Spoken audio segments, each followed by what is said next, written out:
ada adab. Yang pertama, dirumus daripada banyak hadis yang kita takkan dan baca.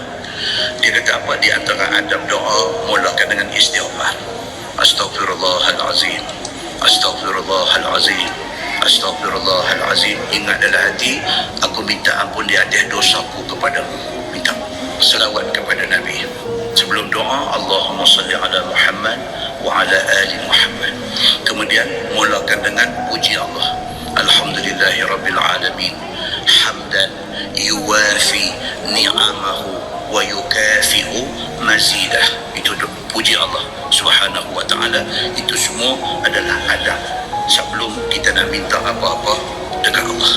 Yang main pula nak bagi cantik doa kita ni, yang main pula apa? Cari waktu-waktu yang mustajab.